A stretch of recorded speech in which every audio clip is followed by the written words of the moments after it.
Jésù ló lágbára ọba tuntun. Jésù ló lágbára àtògo.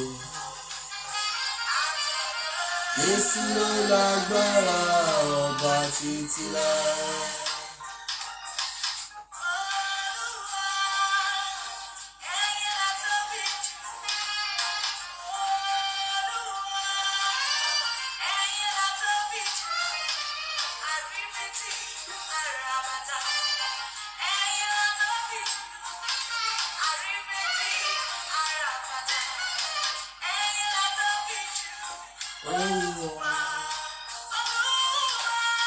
Olúwa, ẹ̀yin la tóbi jù. Olúwa, ẹ̀yin la tóbi jù. Àríbítí àràbàtà, ẹ̀yin la tóbi jù. Àríbítí àràbàtà, ẹ̀yin la tóbi jù. Olúwa.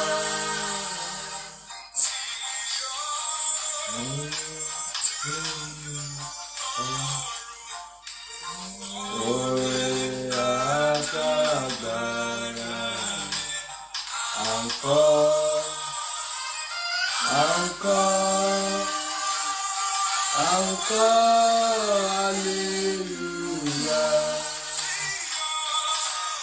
Yọ̀ Olùtùnú ọ̀rẹ́, ìmọ̀ọ́rẹ́ àtàgbàrà rẹ̀.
Ẹ̀yin ṣohun ìyanu,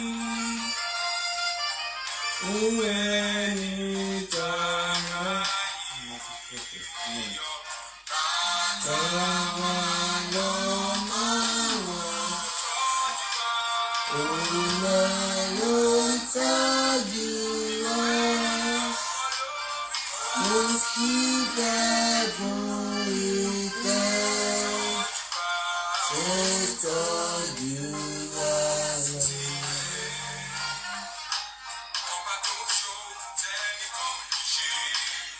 Ọ̀rọ̀ tí nìyí tó.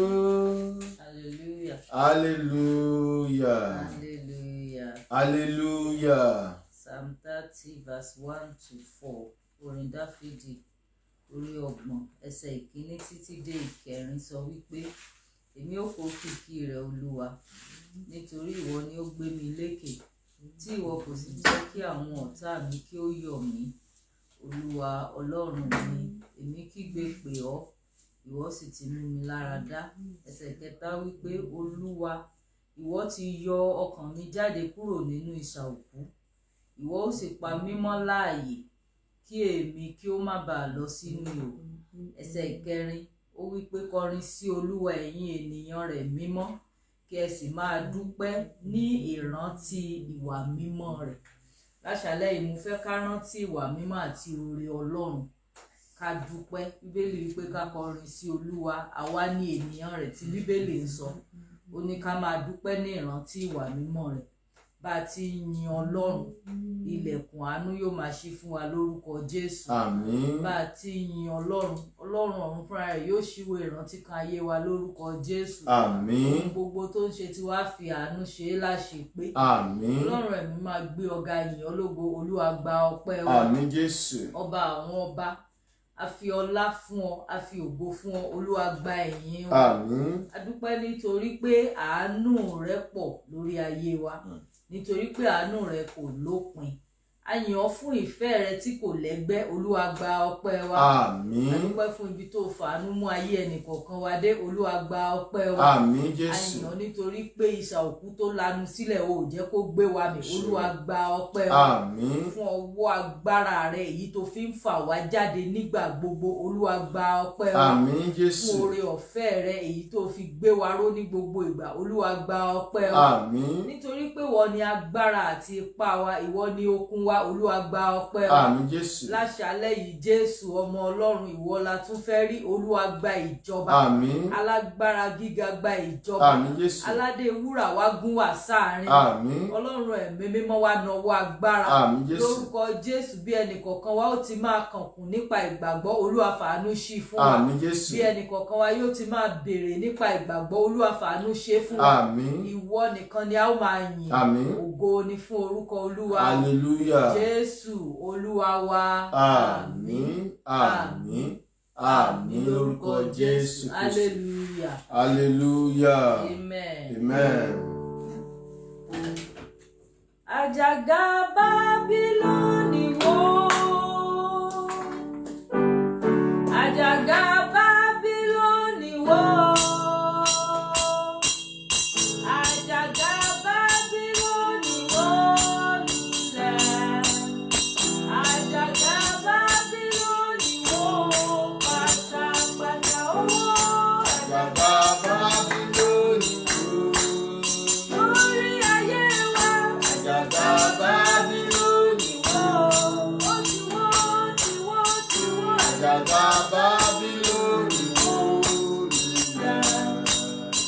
Àjàgà Bábílónì wó pátápátá. Àjàgà Bábílónì wó. Orúkọ Jésù. Àjàgà Bábílónì wó. Gbogbo àjàgà Bábílónì ni wọ́n ti wó lulẹ̀. Àjàgà Bábílónì wó pátápátá. Ó ti wó. Àjàgà Bábílónì wó. Ó ti wó láyé wa. Àjàgà Bábílónì wó. Ó ti wó, ti wó. Àjàgà Bábílónì wó lulẹ̀. Àjàgà Bábílónì wó pátápátá. Àjàgà ẹ̀mí òkùnkùn wó. Àjàgà Bábílónì wó. Àjàgà Bábílónì wọ́n ti wó lulẹ̀. Àjàgà Bábílónì wó pátápátá ó wó. Àjàgà Bábílónì wó.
Baba.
Pàrọwọ́ rẹ̀ sí rere. Ẹ jẹ́ ká máa yin Ọlọ́run. Bíbélì pé ká rántí ìṣeun ìfẹ́ rẹ̀, ká rántí ìwà mímọ́ rẹ̀. Ọlọ́run tó yọ wá kúrò nínú ìsà òkú, Ọlọ́run tí ò jẹ́ ká jìn sọ́fìn ayé, ọba tó fi àánú pa wá mọ́ tilétilé. Gbogbo ọ̀nà ló ti dára sí wa, gbogbo ọ̀nà ló ti ṣe wá lóore. Nítòótọ́ olódodo lọ́lọ́run yìí, Ọlọ́run tó fi àánú rẹ̀ pa wá mọ́. Ẹ jẹ́ ká yìn ín lógo, ẹ jẹ́ ká gbé e ga, nítorí pé ó dára sí wa, nítorí pé ó tóbi nínú ọlá ńlá rẹ̀. Òun ni èmi ni tó ń jẹ́ èmi ni, alágbàwí wa, olóore wa, alágbàálẹ̀ wa, onídùúró wa, alátìlẹ́yìn wa, atógbójúlé, atófaratì, ọba ìyanu, ọba ògo. Ẹ jẹ́ ká yìn ín lógo, a gbé ọ̀gá Olúwa, afọpẹ́ fún ọ, àfìyè fún ọ, àyìn ọ lógo nítorí pé nítòótọ́ ló dára. A gbé ọ̀gá nítorí pé wọ́n lọ́lọ́run wa. Àyìn ọba àwọn ọba, àyìn ọba àwọn ọba, àánú rẹ̀ àyìn Olúwa, àyìn Olúwa, àyìn Olúwa. Ó ṣé Ọlọ́run torí pé gbogbo ọ̀nà ló ti ṣeun, gbogbo ọ̀nà ló ti dára sí wa. Alágbára gíga ó ṣé Ọlọ́run tó fà wá yọ kúrò nínú ìsà òkú. Àyìn ọ́, àyìn ọ́, àyìn ọ́, olùpanimọ́, olùgbéniga, olùgbénilékè. Afọpẹ́ fún ọ, Olúwa ó ṣé o. Ọba tó gba ọkàn wa lọ́wọ́ ìparun, ọba tó fún wa ní ìṣẹ́gun. Jésù Olúwa wa. Àmín. Ẹ jẹ́ ká kọrin yìí kó tó di pé àwọn ìránṣẹ́ Ọlọ́run tẹ̀síwájú. Kábíyèsí rẹ, Jésù, kábíyèsí rẹ. Kábíyèsí rẹ, Jésù, kábíyèsí rẹ. Ó kọjá nínú òkun, òkun pínyà sí méjì. Ó kọjá nínú iná, Hébérù mẹ́ta jáde láàyè. Ó kọjá nínú iyọ̀, Dáníẹ́lì jáde láì farapa. Àbádá ayé ò kábíyèsí rẹ. Jésù, kábíyèsí, kábíyèsí rẹ o, kábíyèsí rẹ. Jésù, àṣẹ kábíyèsí rẹ, kábíyèsí rẹ. Jésù, kábíyèsí rẹ. Ó kọjá nínú òkun, òkun pínyà sí méjì. Ó kọjá nínú iná. Hébérù mẹ́ta jáde láàyè.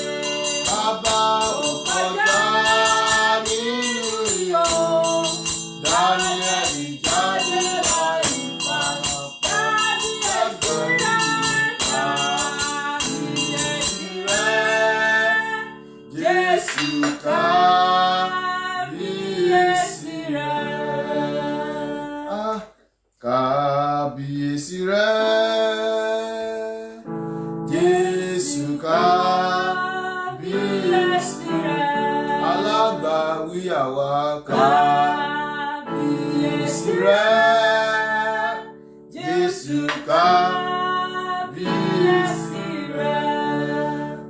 ó kọjá nínú òkun, òkun pínyà sí méjì. Ó kọjá nínú iná.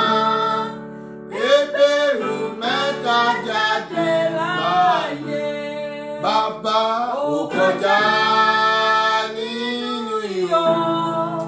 Dáníẹ́lì jáde láì farapa. Bàbá ó Kábíyèsí rẹ. Jésù kábíyèsí rẹ. Ẹ gbé orí yín sókè yẹn ẹnu ọ̀nà. àní kí a gbé yín sókè ẹ̀yin ilẹ̀kùn ayérayé kí ọba ògo kó wọnú ilé wa láṣálẹ́. Bí Ọlọ́run bá fẹ́ ṣiṣẹ́ kò sẹ́ni tó lè dá dúró. Bí Ọlọ́run bá ṣe tán láti la ayé ènìyàn kọjá kò sí alágbára náà tó lè dá dúró. Bíbélì wípé àwa lè gba òní lọ́wọ́ alágbára bí? Ó ní a lè gbà á. Ohun táwọn ṣe ni pé a ó di alágbára ní ìgbèkùn. Ẹ pe orúkọ Jésù láṣálẹ́ yẹn ọmọ Ọlọ́run. Olúwa la ayé mi kọjá. Ọba àwọn ọba ó la omi kọjá. Omi pínyà sí méjì. Ó la inú iná kọjá. Iná ò lè jó torí pé òun gan ló dá iná. Ó la inú ihò kọjá. Ó ká eyín kìnìún. Ẹ pe orúkọ Jésù. Bíbélì pé Jésù la Jẹ́ríkò kọjá. Ayé Jẹ́ríkò sì gba àtúnṣe lójú ẹsẹ̀. Ẹ̀yin náà sọ fún Ọlọ́run láṣálẹ́, Olúwa la ayé tèmi náà kọjá. Olúwa la ilé mi kọjá. Kí ayé mi kó gba àtúnṣe. Tá a bá rí ogun ọjọ́ pípẹ́ kó fi ayé wa sílẹ̀. Ẹ sọ di àdúrà. Orúkọ Jésù Kristi. Kábíyèsí tí ò sẹ́ni tó lè dá dúró. La ayé mi kọjá ní àṣálẹ́ Jésù. Olúwa la ayé mi kọjá. Ọba àwọn ọba la ayé mi kọjá láṣálẹ́. Olúwa la ilé mi kọjá. La iṣẹ́ mi kọjá. La ayé mi kọjá. Bíbélì wípé Jésù Olúwa la Jẹ́ríkò kọjá. Jẹ́ríkò sì gba àtúnṣe. Ilẹ̀ tó ṣá tí omi korò lójú ẹsẹ̀ ló gba àtúnṣe. Èmi náà gbàdúrà láṣálẹ́ la ayé tèmi náà kọjá. La ayé mi kọjá. Jésù la ayé mi kọjá. Jésù la ilé mi kọjá. Jésù la iṣẹ́ mi kọjá. La ayé mi kọjá. La ayé mi kọjá. La ayé mi kọjá. La iṣẹ́ mi kọjá. Olúwa ṣe bẹ́ẹ̀. Jésù Olúwa wa. Ẹ sọ fún Ọlọ́run, Olúwa la ayé mi kọjá. Nígbà tí Jésù Olúwa ní kẹ́tẹ́kẹ́tẹ́ fi ṣe, ó ní ẹ lọ tú.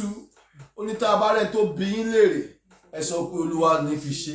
Ẹ sọ fún Ọlọ́run láṣálẹ́, Olúwa la ayé mi kọjá. Olúwa la ilẹ̀ mi kọjá. Ọ̀pọ̀lọpọ̀ ilẹ̀ lòmíràn ń gbé. Ọ̀pọ̀lọpọ̀ ayé lòkùnkùn wà.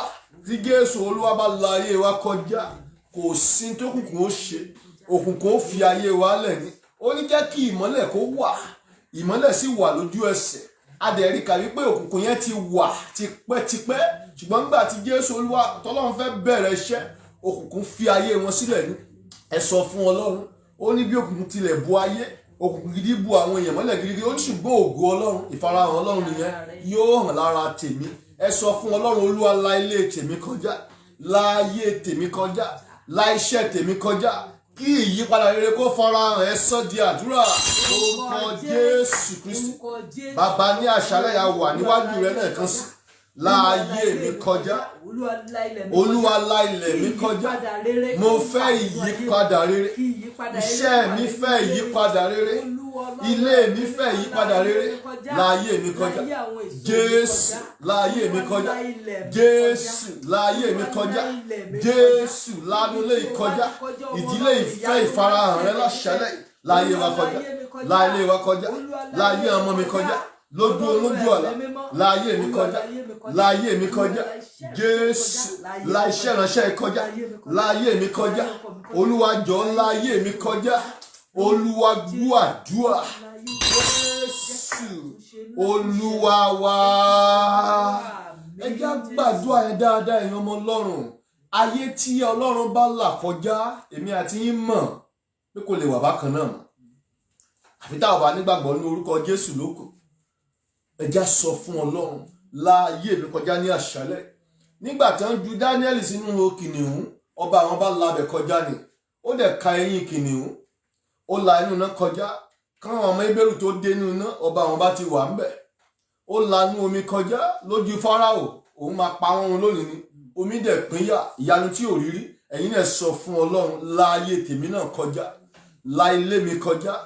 La iṣẹ́ mi kọjá. La ayé ọmọ mi kọjá. Lákọjá nípa tara, lákọjá nípa tẹ̀mí, kí gbogbo omi tó fẹ́ gbé mi mì kó pínyà. Ẹ sọ di àdúrà. Orúkọ Jésù Kristi. Ó bàbá la ayé mi kọjá ní àṣálẹ́. La ayé mi kọjá, la ayé mi kọjá, kí gbogbo tó ń ṣiṣẹ́ ìdíwọ́ àti ìdènà kan pínyà. láyé mi kọjá. Jésù láyé mi kọjá. Jésù láyé mi kọjá. Jésù láyé mi kọjá. Láì iṣẹ́ ìránṣẹ́ mi kọjá. Kí ìdíwọ́ kó pínyà. Kí ìdènà kó pínyà. Kí àṣetì kó pínyà. Kí iṣẹ́ ọ̀tá kó pínyà. Láyé mi kọjá. Láyé mi kọjá. Láyé mi kọjá. Láyé mi kọjá. Láyé mi kọjá. Láyé mi kọjá. Láìlẹ̀ mi kọjá. Láyé mi kọjá. Láìlẹ̀ mi kọjá. Láìlé mi kọjá. Olúwa ṣe bẹ́ẹ̀. Jésù Olúwa wa. Ó ní ìdí tí ìránṣẹ́ Ọlọ́run fi kọ orin yẹn. Ẹ jẹ́ á gbàdúrà ẹ̀yin ọmọ Ọlọ́run. Olúwa láyé mi kọjá. Ọ̀pọ̀lọpọ̀ wa ẹ̀mí mìíràn ń bá wa rìn ní ò jẹ́ kí ire tètè wá lọ́wọ́. Bẹ́ẹ̀ ni ọ̀pọ̀lọpọ̀ a ò pé kí ló tí nǹkan rí báyìí kí ṣàwa náà a ò gbọ́dọ̀ give up ní ayé tó bá ti máa dára ó máa gbìyànjú nínú àdúrà. Ọlọ́run sọ fún wa ní Psalm 34 verse 19 ó ní ọ̀pọ̀lọpọ̀ nípọ́njú olódodo ṣùgbọ́n nínú gbogbo rẹ̀ Olúwa yóò gbà wọ́n. Ní àṣálẹ́ ọba àwọn ọba yóò gba èmi àti yín lórúkọ Jésù Kristi. Gbogbo agbára tó ń làkàkà pé kí ọwọ́ wa má tó ire lónìí Ọlọ́run yóò ṣẹ́gun wọn lórúkọ Jésù Kristi. Gbogbo agbára tó ń dígbà afogun jà wá lórúkọ Olúwa Ọlọ́run yóò ṣẹ́gun wọn lórúkọ Jésù Kristi. Gbogbo agbára tó lè máa bá èmi àti yín gbé tó mú wa dúró sójú kan náà mo ní Ọlọ́run yóò ṣẹ́gun wọn lórúkọ Jésù Kristi. Ẹ sọ fún Ọlọ́run Olúwa láyé mi kọjá. Dávídì wípé Olúwa yára láti gbà mí. Olúwa yára láti ràn mí lọ́wọ́ torí pé ènìyàn fẹ́ gbé mi mì. Ọlọ́run sì gbà Sọ́ọ̀lù ṣubú lu idà rẹ̀. Èmi náà gbàdúrà gbogbo omi tó fẹ́ gbé wa mì gbogbo ìjì tó fẹ́ gbé wa lọ lórúkọ Olúwa ni mo gbàdúrà Ọlọ́run yóò gbà wá lórúkọ Jésù Kristi. Gbogbo ọwọ́ tó ń dìgbà kó ìjì jọ sí wa àwọn ọwọ́ yẹn yóò ràn lórúkọ Jésù Kristi. Gbogbo agbára tó ń fi ìjì jà wá Ọlọ́run yóò da ìjì yẹn lé wọn lórí lórúkọ Jésù Kristi. Ẹ gbàdúrà yẹn lẹ́ẹ̀kan sí kẹ́mi Ọlọ́run tó ní ká kú lórí ẹ̀ bó bá lẹ́yìn pé ẹnìkan la bá fẹ́ ṣe láṣàlẹ̀ ó ti tó. Olúwa láyé mi kọjá. Olúwa mo fẹ́ ìbẹ̀wò rẹ. Jésù Olúwa gbégbà tí ènìyàn bá sùn tá rẹ̀ á wá á dẹ̀ fún èpò sí àlìkámọ̀ á sì bá tiẹ̀ lọ. Ọ̀rọ̀ Ọlọ́run ò lè parọ́. Ayé tí ò bá ságbá Ọlọ́run bẹ̀ èpò yẹn á dàgbà á dẹ̀ ṣiṣẹ́ ìbàjẹ́. Kò sẹ́ni tí ọ̀tá kì í dánwò. Ayé tágbá Ọlọ́run bá wà nìkan ni èpò yẹn ò ní ṣiṣẹ́. Onígbà tí ọ̀tá wá bí rúrú omi ẹ̀mí Ọlọ́run yóò gbé ọ̀pá gún sókè. Ọ̀pọ̀lọpọ̀ ọmọ Ọlọ́run máa ń wò pé àbẹ́mi nìkan lógún jà ní gbogbo ènìyàn ni. Òkú ni ẹni tó bá ti kú nìkan ló ti bọ́. Ẹni tí ò bá tí kú kò tí ì bọ́. Òun la gbọ́dọ̀ máa fi gba àwẹ̀ àti àdúrà ní gbogbo ìgbà. Ẹ sọ fún Ọlọ́run Olúwa mo fẹ́ ìbẹ̀wò rẹ. Olúwa bẹ̀ mí wò. A lè gbàdúrà yẹn bẹ́ẹ̀ yẹn. Olúwa láyé mi kọjá. Báwo láyé yẹn ṣe máa dúró sójú kan? Ọlọ́run ò ṣètò rẹ̀ bẹ́ẹ̀. Ohun gbogbo tí Ọlọ́run dá dáradára ni. Bí nǹkan bá ti ń dó sójú kan tí ò rí bó ṣe yẹ kó rí iṣẹ́ ènìyàn ni iṣẹ́ ọ̀tá ni. Ẹ sọ fún Ọlọ́run mo fẹ́ ìbẹ̀wò rẹ lójú oorun àti lójú àlá. Àwọn ọmọ mi fẹ́ ìbẹ̀wò rẹ. Iṣẹ́ mi fẹ́ ìbẹ̀wò rẹ. Olúwa láyé mi kọjá. Pa gbogbo iṣẹ́ ọ̀tá run ẹ sọ́ di àdúrà orúkọ Jésù Kristi. Ẹ gbàdúrà bàbá mo fẹ́ ìbẹ̀wò rẹ. Ìdílé ìfẹ́ ìbẹ̀wò rẹ. Ayé mi fẹ́ ìbẹ̀wò rẹ. Láyé mi kọjá. Láyé mi kọjá. Olúwa láyé mi kọjá. Olúwa láyé mi kọjá. Láyé mi kọjá. Mo fẹ́ ìbẹ̀wò rẹ. Mo fẹ́ ìbẹ̀wò rẹ. Olúwa mo fẹ́ ìbẹ̀wò rẹ. Lójú oorun mo fẹ́ ìbẹ̀wò rẹ. Lójú àlá mo fẹ́ ìbẹ̀wò rẹ. Iṣẹ́ ìránṣẹ́ ìfẹ́ ìbẹ̀wò rẹ. Ìdílé ìfẹ́ ìbẹ̀wò rẹ. Láyé mi kọjá. Láyé mi kọjá. Láyé mi kọjá. Láyé mi kọjá. Láyé mi kọjá. Láyé mi kọjá. Láyé mi kọjá. Olúwa gbọ́ àdúrà. Jésù Olúwa wa. Ọba àwọn ọba yóò láyé mi àti yín kọjá lórúkọ Jésù Kristi. Yá gbàdúrà yẹn lẹ́ẹ̀kan sí ẹjẹ́ ń share testimony fún yín. Obìnrin kan máa ń ní miscarriage. Bí ẹ̀ 5-6 ó ti sú ó wá tọ̀ ìránṣẹ́ Ọlọ́run lọ pé òun máa ń lóyún oyún máa ń bàjẹ́. Wọ́n ní aláwo ló máa ń lá. Ó náà máa ń lálàá tó ń bá ti rí màálù. Bíbélì pé wọ́n ní àwọn màálù bá ṣe nì. Mo gbàdúrà gbogbo agbára ẹranko tó lè máa bá wa jà wọ́n fara gba idà lórúkọ Jésù Kristi. Ó ní tí màálù yẹn bá ti fi orí kan oníkùn tó ń bá ti jí oyún yẹn máa wálẹ̀. Ìránṣẹ́ Ọlọ́run yẹn gbàdúrà fún. Ó ní mo sọ àgọ́ ara rẹ dínà lórúkọ Jésù Kristi. Ó ní kó lọ gbààwẹ̀ ọjọ́ 3 ó dẹ̀ lọ. Ká má fọ̀rọ̀ gùn. Màálù yẹn tún wá bó ṣe máa ń wá.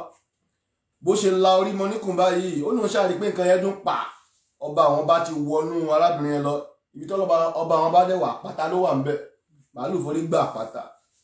Láàárín wákàtí 2 ìyá ọkọ ẹ̀ ọ̀nà kan ṣe nǹkan ló dẹ̀ ṣubú orí náà ló fi gbá lórí yẹn dẹ̀ là. Arábìnrin yẹn bímọ ó ti bímọ bíi 3 lónìí báyìí. Ẹ pe orúkọ Jésù Kristi. Olúwa la ayé mi kọjá. Sọ àgọ́ ara mi di iná. Olúwa la ilé mi kọjá. Sọnù ilé mi di iná. La ayé mi kọjá. Sọ ọmọ mi di iná. Ẹ sọ di àdúrà. Orúkọ Jésù Kristi. Bàbá la ayé mi kọjá. Sọ àgọ́ ara mi di iná. La ayé mi kọjá. Sọ àgọ́ ara mi di iná. Ẹ gbàdúrà ẹ̀yin ọmọ. Olúwa la ayé mi kọjá. Àgọ́ ara mi Olúwa sọ di iná. Olúwa sọ di iná.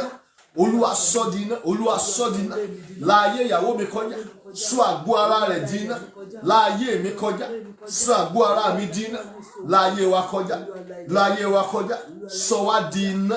Sọ wá di àpáta. Sọ wá di iná. Sọ wá di àpáta. La ayé mi kọjá. La ayé mi kọjá. La iṣẹ́ mi kọjá. Olúwa gbọ́ àdúrà. Jésù Olúwa wa. Gbogbo iṣẹ́ ọ̀tá kó bàjẹ́ lára wa lórúkọ Jésù Kristi. Gbogbo iṣẹ́ òkùnkùn nínú ilé wa mo ní kó bàjẹ́ lórúkọ Jésù Kristi. Gbogbo iṣẹ́ ọ̀tá tó ń ṣe nípa ògo wa mo ní kó bàjẹ́ lórúkọ Jésù Kristi. Ẹ gbàdúrà yẹn. Olúwa la ayé mi kọjá kó sọ mí di iná. Kó sọ mí di àpáta. Níbi tí Ọlọ́run bá wà ẹ̀mí òkùnkùn lè dùn bẹ̀. Níbi tí iná bá wà bẹ́ẹ̀ ni gbọ́ testimony ìránṣẹ́ Ọlọ́run kan ti Nàìjíríà dé wá bá wọn fámílì. Ó ní bó ṣe wọnú lẹ́yìn Olúwa kan ṣe òun lójú níbi táwọn àbúrò ẹ̀ ń gbé. Òun dẹ̀ ń wo ẹyẹ lára ògiri. Ó ní òun ní ẹyẹ ń gbé bí wọ́n sọ pé ẹ̀yin ará Nàìjíríà ẹ tún ti dé o. Ká má fọ̀rọ̀ gùn. Ọ̀rọ̀ yẹn rí bẹ́ẹ̀. Wọ́n ní láti kókó òun lẹ́yìn. Arákùnrin wa sọ pé abájọ táwọn ò náṣeyọrí láti jọ yìí. Àwọn ṣiṣẹ́ ó dàbí ẹni pé àwọn ò mọ̀ ṣe. Torí pé ẹ̀mí mìíràn ń bá wọn gbé ni. Mo gbàdúrà lórúkọ Olúwa bá ti ń gbàdúrà láṣálẹ́. Iná Olúwa yóò wọnú ayé wa lórúkọ Jésù Kristi. Àgọ́ ara wa yóò di iná lórúkọ Jésù Kristi. Bárí iṣẹ́ àjẹ́ iṣẹ́ òkùnkùn lágọ̀ọ́ ara wa. Iná Olúwa bà á jẹ́ lórúkọ Jésù Kristi. Gbogbo iṣẹ́ àṣerọ̀ iṣẹ́ ibi tán ṣe nítorí tiwa. Mo ní iná Olúwa bà á jẹ́ lórúkọ Jésù Kristi. Ẹ sọ fún Ọlọ́run Olúwa la ayé mi kọjá. Olúwa la ilẹ̀ mi kọjá. Olúwa la ilé mi kọjá. Sọ mí di iná. Ẹ sọ di àdúrà.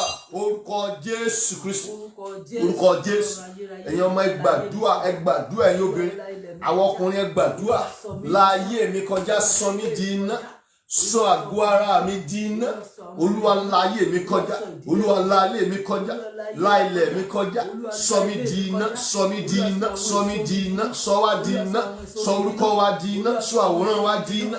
Sọ ìrìn wa di iná. La ayé wa kọjá. La ayé wa kọjá. La iṣẹ́ wa kọjá. La ilẹ̀ wa kọjá. La ayé wa kọjá. Olúwa gbọ́ àdúrà. Jésù Olúwa wa. Ẹ já béèrè fún agbára ká tó tẹ̀síwájú. Olúwa sọ mí di iná. Olúwa sọ mí di iná. Ohun tí ọ̀tá bẹ̀rù ni iná. Agbára Ọlọ́run náà bẹ̀rù.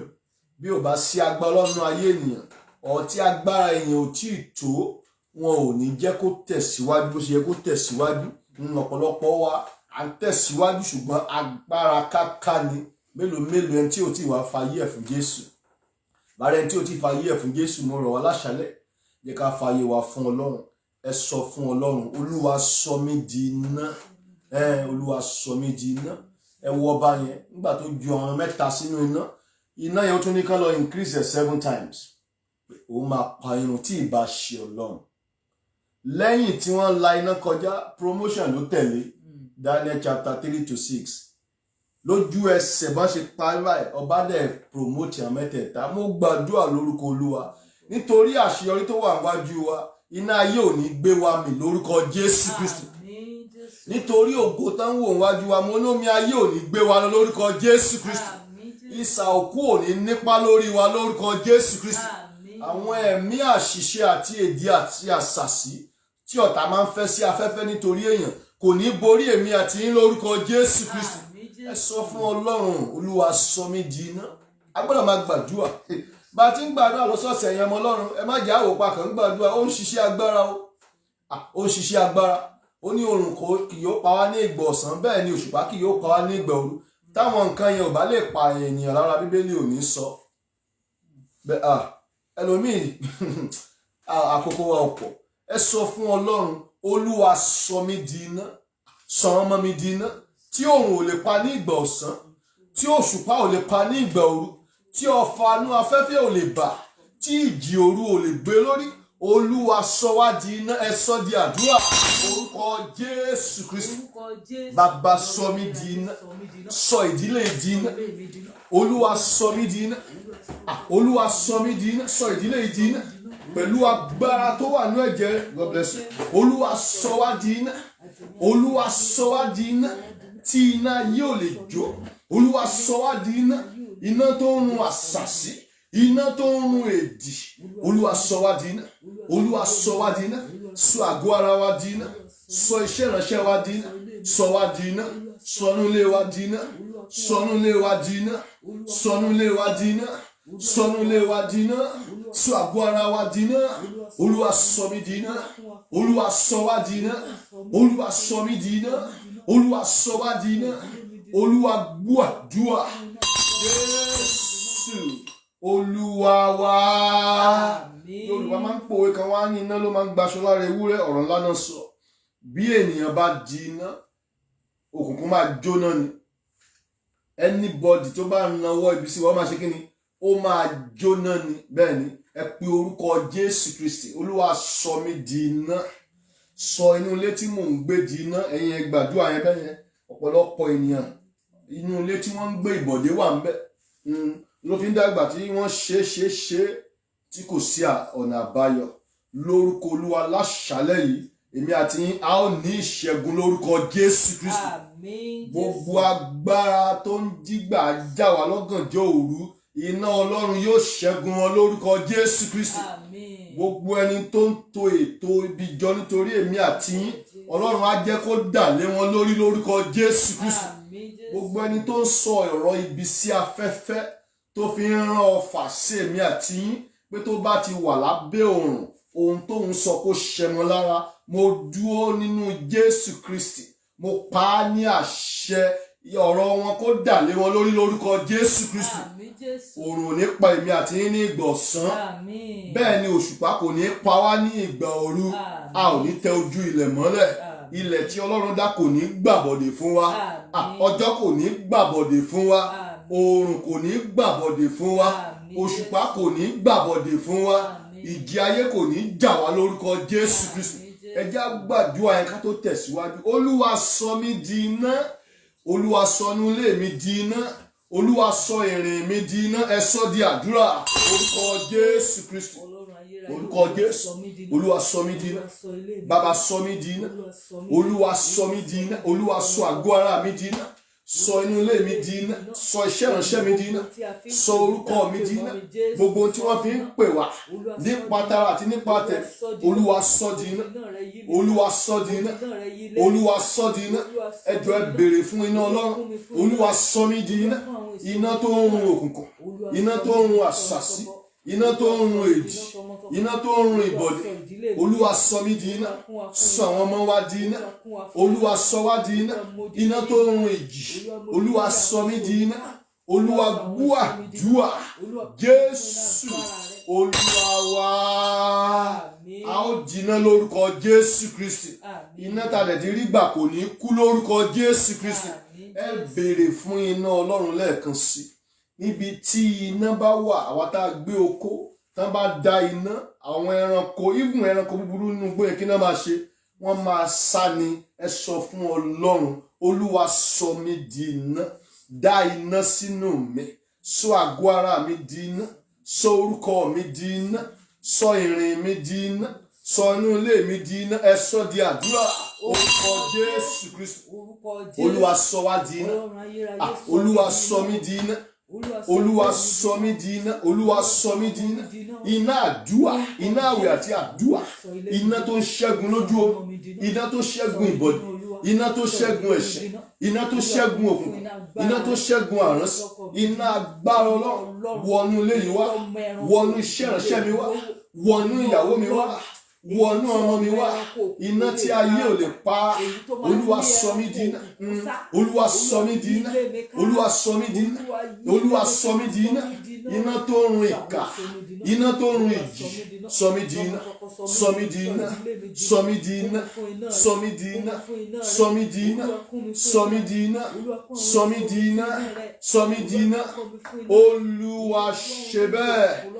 Jésù Olúwa wa. Olúwa ò fẹ́ ká kú lórí iná yẹn. Ẹ já gbàdúrà ẹ̀yin ọmọ Ọlọ́run. Ire wà níwájú wa. Mo dẹ̀ gbàdúrà ire yẹn ò ní dànù lórúkọ Jésù Kristi. Ṣùgbọ́n wọ́n á dán ènìyàn wò. Wọ́n á ní ẹ lọ fobìnrin dán wò. Kí ló láìkì ó láìkì owó, ẹ lọ fi dán wò láti lè gba ire yẹn ni. Ṣùgbọ́n bí iná Ọlọ́run bá ń bẹ nínú ayé wa, wọn ò ní ríṣẹ́ yẹn ṣe lórúkọ Jésù Kristi. Ẹ sọ fún Ọlọ́run, Olúwa sọ mí di iná. Ẹ gbàdúrà yẹn ọmọ Ọlọ́run. Olúwa sọ mí di iná. Olúwa mọ odi iná yí mi ká. Olúwa sọ mí di iná. Olúwa sọ mí di iná. Iná tó ń jẹ ìbọ̀dì ọ̀tá. Iná tó ń jẹ ẹranko ènìyàn. Iná tó bà iṣẹ́ ọ̀tá jẹ́. Bóyá lójú oorun ni o, bóyá lójú àlá ni o, bóyá níbi iṣẹ́ ni o. Olúwa jẹ́ kí iná rẹ kó kún inú mi. Ẹ sọ di àdúrà. Orúkọ Jésù. Ẹ béèrè fún iná Ọlọ́run ẹ̀yin ọmọdé àti àgbà. Olúwa sọ mí di iná. Sọ inú ilé wa di iná. Sọ iṣẹ́ ìránṣẹ́ wa di iná. Iná tó run gbogbo sí ọ̀tá. Iná tó run gbogbo sí òkùnkùn. Iná Olúwa, iná Olúwa, iná tó ju ọfà. Iná Olúwa wọ inú mi wá. Sọ mí di iná. Sọ mí di iná. Sọ mí di iná. Sọ mí di iná. Sọ mí di iná. Iná tó ṣẹ́gun lójú ọ̀run. Iná tó ṣẹ́gun lójú àlá. Olúwa sọ wá di iná. Sọ àwọn ọmọ wa di iná. Sọ wá di iná. Sọ wá di iná. Sọ mí di iná. Sọ àgọ́ ara mi di iná. Sọ orúkọ mi di iná. Sọ iṣẹ́ ìránṣẹ́ mi di iná. Sọ inú ilé mi di iná. Sọ wá di iná. Iná tó ń run òkùnkùn. Iná tó ń run ìbọ̀dẹ̀. Iná tó ń run àṣàsì. Iná tó ń run ẹ̀ṣẹ̀. Iná tó ń run ìsà òkú. Iná tó ń run ogun ayé. Sọ mí di iná. Sọ mí di iná. Sọ mí di iná. Sọ ògo mi di iná. Sọ orúkọ mi di iná. Olúwa ṣe bẹ́ẹ̀. Jésù Olúwa wa. Bẹ́ẹ̀ ló máa rí lórúkọ Jésù Kristi. Wọ́n á ní kò sẹ́ni tó ń dọwọ́ bo ògo oòrùn. Ẹ mọ̀ ìdí tán máa fi sọ bẹ́ẹ̀. Iná ló yí oòrùn ká, so kò ṣeé gbé pamọ́ náà ń sọ. Ẹ sọ fún Ọlọ́run, Olúwa sọ ògo mi di iná. Tá máa ná gbogbo ènìyàn pamọ́ bó ṣe rí nìyẹn o. Tá máa ná gbogbo ènìyàn pamọ́, wọ́n lè lọ mú nǹkan tó jẹ́ tiẹ̀. Ọlọ́run á interpret àdúrà yẹn lórúkọ Jésù Kristi. Ẹlòmíì wọ́n á lọ bó kankan yẹn tán fi wẹ̀ mọ́lẹ̀. Wọ́n á bu aṣọ ẹ̀ mọ́lẹ̀. Ẹni yẹn tí ò bá gbàdúrà, bọ́n ṣe sọ yẹn ló ṣe máa rí. Mo gbàdúrà ohun tọ́ta sọ ń pa tiwa kò ní í ṣẹ lórúkọ Jésù Kristi. Mo ní ìtàn wí nípa ti àwọn ọmọ wa kò ní í wá sí ìmúṣẹ lórúkọ Jésù Kristi. Ẹ sọ fún Ọlọ́run lẹ́ẹ̀kan sí, Olúwa wọ ògo mi ní agbára. Sọ ògo mi di iná. Sọ ayọ̀ mi di iná. Sọ ìrìn mi di iná. Tí ọ̀tá ò lè bàjẹ́, tí ọ̀tá ò lè gbé pamọ́, tí ọwọ́ ayé ò lè kàn. Ẹ sọ di àdúrà. Orúkọ Jésù Kristi. Orúkọ Jésù. Orúkọ Jésù. Olúwa sọ ògo mi di iná. Ògo iṣẹ́ ìránṣẹ́ mi Olúwa sọ di iná. Ògo ayé mi Olúwa sọ di iná. Ògo ìgbéyàwó mi Olúwa sọ di iná. Ògo ọmọ mi Olúwa sọ di iná. Olúwa sọ wá di iná. Tí ọwọ́ ayé ò lè kàn, sọ wá di iná. Sọ wá di iná. Olúwa sọ mí di iná. Olúwa sọ mí di iná. Iná tó máa ń run àṣàṣì. Iná tó ń run àṣìṣe. Sọ mí di iná. Sọ mí di iná. Sọ mí di iná. Sọ mí di iná. Sọ mí di iná. Sọ mí di iná. Sọ mí di iná. Tó ń ṣẹ́gun ìṣubú. Sọ mí di iná. Tó ń ṣẹ́gun àṣìṣe. Sọ mí di iná. Tó ń ṣẹ́gun àránsì. sọ ògo mi di iná olúwa sọ ògo mi di iná sọ orúkọ mi di iná sọ inú ilé mi di iná sọ ìrìn mi di iná sọ wá di iná sọ wá di iná sọ wá di iná sọ wá di iná sọ wá di iná sọ wá di iná sọ wá di iná sọ wá di iná sọ wá di iná sọ wá di iná sọ wá di iná olúwa gbọ́ àdúrà Jésù olúwa wa olúwa sọ mí di iná.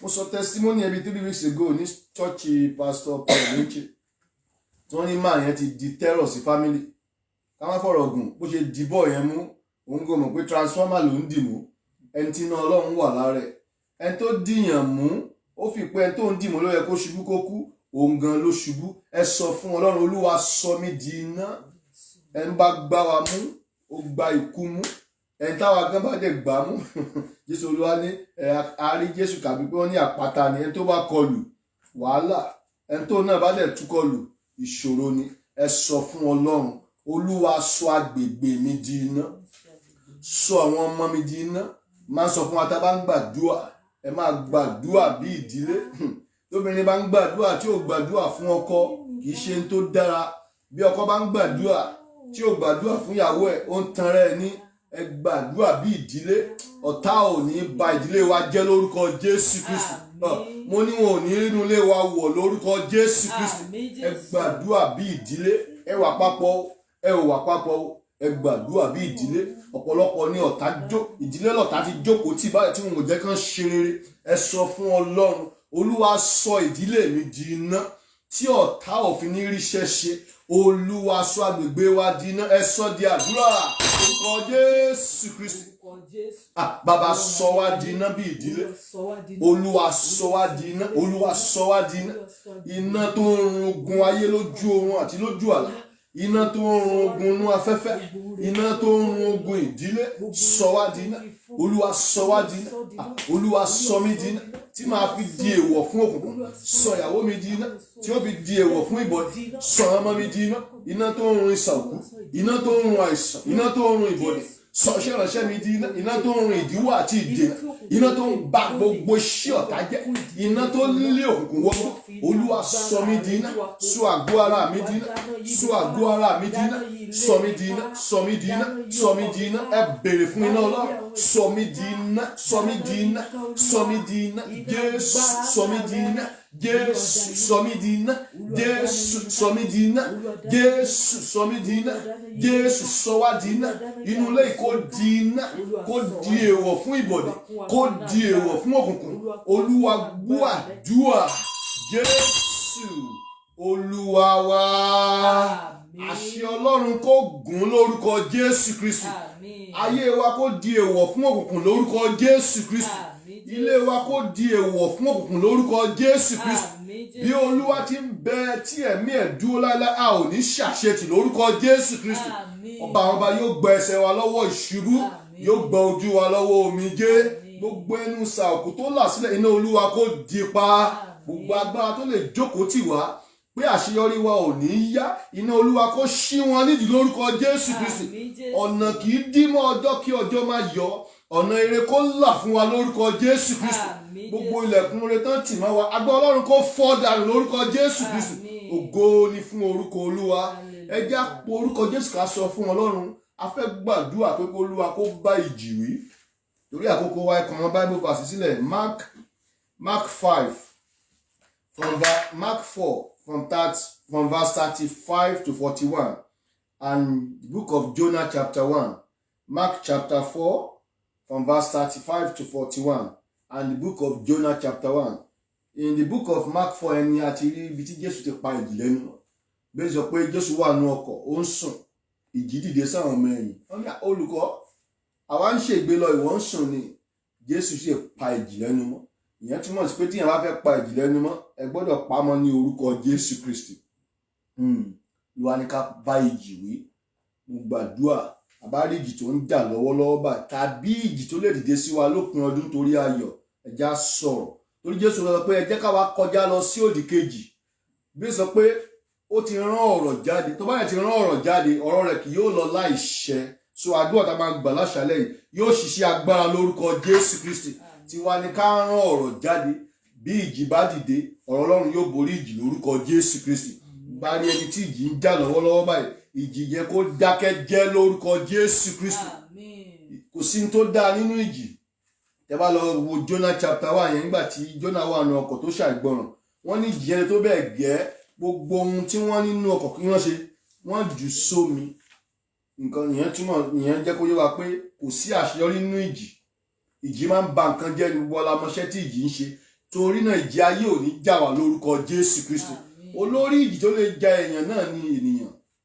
ènìyàn ní ìjì tó le jù gbogbo ẹ tó lè fira rẹ̀ wé ìjì nínú ìrìn àjò wa ìjì rẹ̀ yóò gbé lọ lórúkọ Jésù Kristi so ẹ sọ fún Ọlọ́run ẹ pe orúkọ Jésù Kristi ẹ̀yin tẹ́ bá ń la ìjì kọjá ẹ bá ìjì lórúkọ Olúwa pé Olúwa ìjì tó ń jà mí báyìí Olúwa mo bá wí ní orúkọ rẹ ìjì tó ń ja iṣẹ́ mi ìjì tó ń ja ayọ̀ mi ìjì tó ń ja ilé mi mo bá wí lórúkọ Jésù Kristi ẹ sọ di àdúrà orúkọ Jésù Kristi orúkọ Jésù ìwọ ìjì gbọ́ ọ̀rọ̀ Olúwa gẹ́gẹ́ bí ọ̀rọ̀ Ọlọ́run la sọ láṣálẹ́ yìí a bá ìjì wí lórúkọ Jésù Kristi gbogbo ìjì tó ń jà tàbí tó lè dìde sí wa a bá ọ wí lórúkọ Jésù Kristi a bá ọ wí nípa tara a bá ọ wí nípa tẹ̀mí gbogbo ìjì àìsàn ìjì ikú ìjì àìní ìjì ìdíwọ́ àti ìdènà a bá ọ wí lórúkọ Jésù a bá ọ wí lórúkọ Jésù a bá ọ wí lórúkọ Jésù ìjì tó máa ń jí ayọ̀ ènìyàn ìjì tó máa ń ja eré tó máa ń gba eré dànù a bá ọ wí lórúkọ Jésù a bá ọ wí lórúkọ Jésù ìjì àṣìṣe ìjì ìṣubú ìjì ikú ìjì àìsàn a bá ọ wí a bá ọ wí a bá ọ wí Olúwa pa ìjì lẹ́nu mọ́ Olúwa pa ìjì lẹ́nu mọ́ Olúwa pa ìjì lẹ́nu mọ́ Olúwa pa ìjì lẹ́nu mọ́ Olúwa gbọ́ àdúrà Jésù Olúwa wa ọba àwọn ọba kó pa ìjì lẹ́nu mọ́ fún wa lórúkọ Jésù Kristi ìjì ń gbà mí á jẹ lómi á lè gba àṣeyọrí lọ ó dàbí àjọ àgbà ní last week àwọn ọmọ Philistine àwọn ọmọ Israeli wọn á jẹ́ kán ṣiṣẹ́ tó bá ti di bí èrè wọn á dìde iṣẹ́ tí ìjì máa ń ṣe nìyẹn ọ̀pọ̀lọpọ̀ àtúwó jọ ó fẹ́ fi owó yẹn ṣe nǹkan tó dáa ní o àìsàn kan lè dìde á ṣànáwó sórí àìsàn ìkọ́ kò ní fẹ́ kú ẹ sọ fún Ọlọ́run àdúrà yẹn kù méjì Olúwa pa ìjì lẹ́nu mọ́ fún mi tàbá rí ìjì tó ń jà mí lọ́wọ́ bá tàbí ìjì tó lè dìde sí mi lópin ọdún yìí lórúkọ rẹ Olúwa pa á lẹ́nu mọ́ ẹ sọ di àdúrà orúkọ Jésù Kristi Olúwa rán ọ̀rọ̀ rẹ jáde gẹ́gẹ́ bí ọ̀rọ̀ rẹ láṣálẹ́ Olúwa bá ìjì wí fún wa gbogbo ìjì tó dìde tàbí ìjì tó lè dìde sí wa Olúwa pa á lẹ́nu mọ́ Olúwa pa á lẹ́nu mọ́ Olúwa pa á lẹ́nu mọ́ Olúwa pa á lẹ́nu mọ́ ìjì gbọ́ ọ̀rọ̀ Olúwa a pa ọ́ lẹ́nu mọ́ lórúkọ Jésù a pa ọ́ lẹ́nu mọ́ lórúkọ Jésù gbogbo ìjì àìsàn ìjì àṣìṣe ìjì ìpọ́njú ìjì ìdíwọ́ àti ìdènà lópin ọdún a bá ọ wí lórúkọ Jésù a bá ọ wí lórúkọ Jésù ìjì lórí ọmọ a bá ọ wí ìjì lórí aya a bá ọ wí ìjì ò ní jà wá ìjì ayé ò ní gbé wa lọ ìjì ò ní nípa lórí wa ìjì ò ní nípa lórí wa Olúwa ṣe bẹ́ẹ̀ Jésù Olúwa wa bẹ́ẹ̀ ló máa rí lórúkọ Jésù Kristi bí àwa bá ti gbàgbọ́ a ó rí ògo Ọlọ́run lórúkọ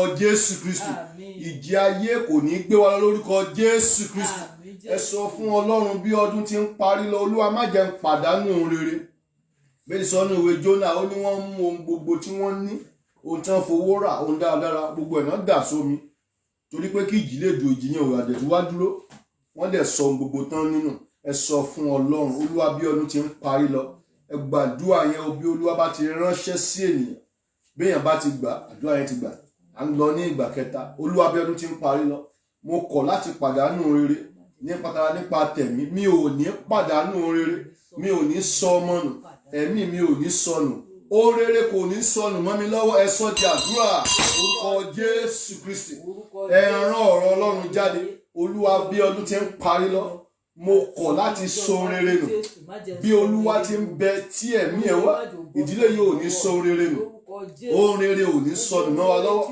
ohun rere ò ní bàjẹ́ ohun rere ò ní sọnù ìjì ò ní gba ohun rere mọ́ mi lọ́wọ́ ìjì ò ní pa ohun rere mọ́ mi lọ́wọ́, ìjì ò ní pa ohun rere mọ́ mi lọ́wọ́, ìjì ò ní bà ohun rere jẹ́ mọ́ mi lọ́wọ́.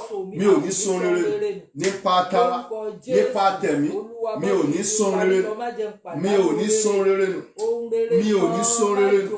Ohun rere ò ní bàjẹ́ mọ́ wa lọ́wọ́ nínú iṣẹ́ ìránṣẹ́ yìí. Ohun rere ò ní bàjẹ́, ohun rere ò ní ní ìdíwọ́, ìjì ò ní borí iṣẹ́ ìránṣẹ́ yìí. Tá a bá rí ìjì tó ń ja iṣẹ́ ìránṣẹ́, mo pa á ní àṣẹ ìjì gbéjẹ́ lórúkọ Olúwa. Ìjì ò ní jà àwọn ọmọ mi, ìjì ò ní ja ìyàwó mi, ìjì ò ní jà mí, ìjì ayé ò ní kọ́ mi lẹ́sẹ̀, ohun rere ò ní bàjẹ́ mọ́ mi lọ́wọ́. Olúwa gbọ́ àdúrà, Jésù Olúwa wa. Àṣẹ ọ̀run kó gùn lórúkọ Jésù Kristi. Èmi àti yín lórúkọ Olúwa, a ò ní pàdánù ohun rere lórúkọ Jésù Kristi. Ohun rere kò ní bàjẹ́ mọ́ wa lọ́wọ́ lórúkọ Jésù Kristi. Ògo ni fún orúkọ Olúwa. Ẹ sọ fún Ọlọ́run, Olúwa yà mí lẹ́nu sí rere. Èmi àti ìdílé mi, Olúwa yà wá lẹ́nu sí rere. Ẹ sọ di àdúrà, orúkọ Jésù Kristi. Ẹni mímọ́ Ísírẹ́lì yà wá lẹ́nu sí rere. Bí a ti ń lọ ní àṣálẹ́ inú ìrìn àjò oṣù, inú ìrìn àjò ọdún yìí, Olúwa yà wá lẹ́nu sí rere. Èmi àti ìdílé mi, Olúwa yà wá lẹ́nu sí rere. Ya iṣẹ́ tó rán mi lẹ́nu sí rere, yà wá lẹ́nu sí rere. A gbàdúrà fún gbogbo ọkùnrin láṣálẹ́ yìí, Olúwa yà wá lẹ́nu sí rere. Gbogbo ẹ̀yin obìnrin, Olúwa kó yà yín lẹ́nu sí rere. Gbogbo ìdílé, Olúwa kó yà yín lẹ́nu sí rere. Gbogbo àwọn ọmọ wa, Olúwa kó yà yín lẹ́nu sí rere. Olúwa gbọ́ àdúrà, Jésù Olúwa wa. Bẹ́ẹ̀ ló máa rí lórúkọ Jésù Kristi. Ìjà gbàdúrà fún gbogbo ènìyàn, àwọn tó ń wojú Ọlọ́run fún iṣẹ́, kó Ọlọ́run kó yà wọ́n lẹ́nu sí rere, kó bá ìjì níwájú wọn. Gbogbo ìjì tó ń ṣẹ́ ìdíwọ́ àti ìdènà, Ọlọ́run kó bá wí.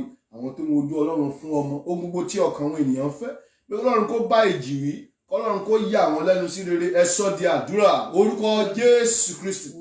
Bàbá gbàdúrà fún gbogbo ènìyàn láṣálẹ́. Olúwa bá ìjì nínú ayé wọn. Gbogbo agbára tó ń ṣiṣẹ́ ìdíwọ́ àti ìdènà, Olúwa bá wí, Olúwa bá wí, Olúwa bá wí, Olúwa bá wí.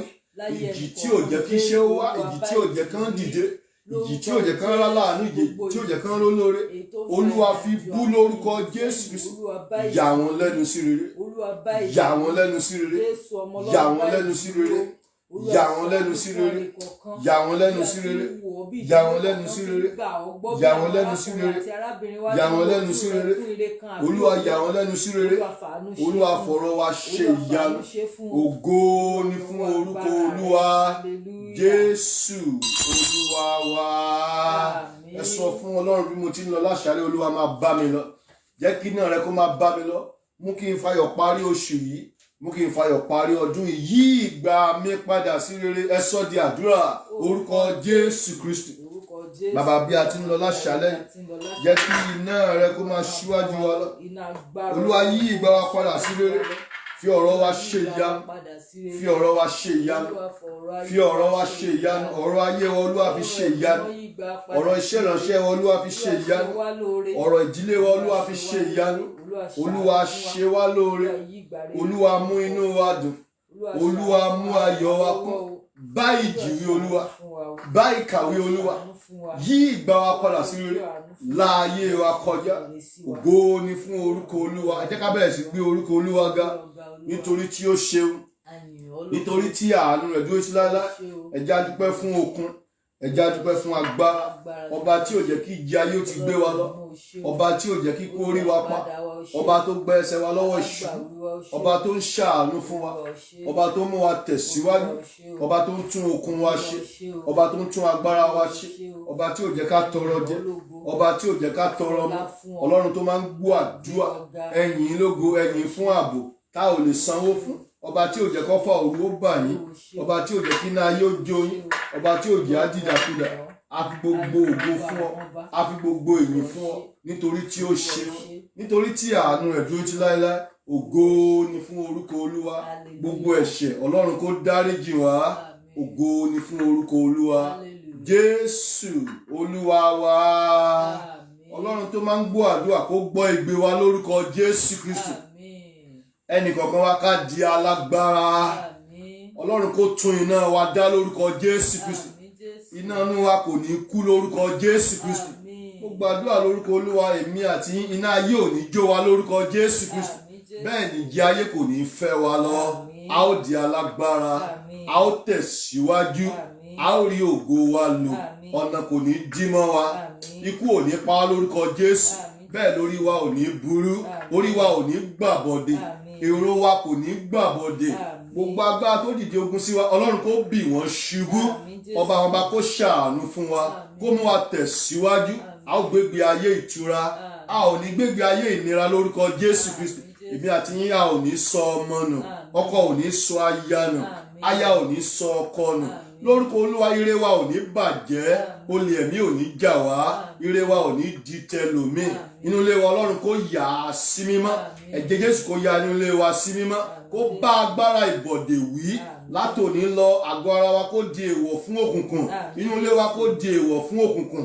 Ayọ̀ la fi bẹ̀rẹ̀ ọdún, ayọ̀ la ó fi parí o. Gẹ́gẹ́ bí ohun tó Olúwa rán wa la sọ láṣálẹ́ yìí, ìjì òpin ọdún kò ní jà wá lórúkọ Jésù Kristi. Gbogbo ìjì tí ọ̀tá lè kójọ ní òpin ọdún, mo ní kò ní jà wá lórúkọ Jésù Kristi. Mo wí ní ìgbà kẹta ní orúkọ Olúwa, ohun gbogbo tí ìkà lè kójọ nítorí èmi àti yín àti iṣẹ́ wa àti ilé wa, mo ní kò ní jà wá lórúkọ Jésù Kristi. Iṣẹ́ tí ọ̀tá bá ṣe, Ọlọ́run kó yí lé wọn lórí. Iná tán bá dá, Ọlọ́run kó fi jó wọn. Ààbò Ọlọ́run kó dájú lórí tiwa. Aláàbò Góṣẹ́nì kó máa bá wa gbé, kó mọ ojìnà yí wa ká, kó pa àlọ́ àti àbọ̀ wa mọ́. Òòrùn ò ní pa wá ní ìgbà ọ̀sán, bẹ́ẹ̀ lòṣùpá ò ní pa wá ní ìgbà òru. Yóò dára fún wa, ilé wa ò ní bàjẹ́, iṣẹ́ ìránṣẹ́ wa ò ní bàjẹ́. A ó rí aláàánú, a ó dẹ̀ rò lóore. Ọlọ́run yóò yí ìgbà wa padà sí rere, kó la ayé wa kọjá, kó dẹ̀ dá gbogbo ìkólọ wa padà. Ògo ni fún orúkọ Olúwa. Ǹjẹ́ orúkọ Jésù Kristi kó máa bá wa gbé, kára àánú gbà. Orí ọ̀fẹ́ Jésù Olúwa wa, ìfẹ́ mímọ́ ti Ọlọ́run, ìdàpọ̀ ti Ẹ̀mí mímọ́, kó mú inú wa dùn, kó dẹ̀ mú ayọ̀ wa kún. Bí Jésù Olúwa ò bá ti dé lọ́sẹ̀ tó ń bọ̀, a ó tún pàdé lórúkọ Olúwa. Ògo ni fún orúkọ Olúwa. Jésù Olúwa wa. Àmín, àmín, àmín lórúkọ Jésù Kristi. Hallelujah mẹ́ta. Hallelujah, hallelujah, hallelujah. Ẹ̀yin Olúwa lógo. Ó ti dára fún wa lórúkọ Jésù Kristi.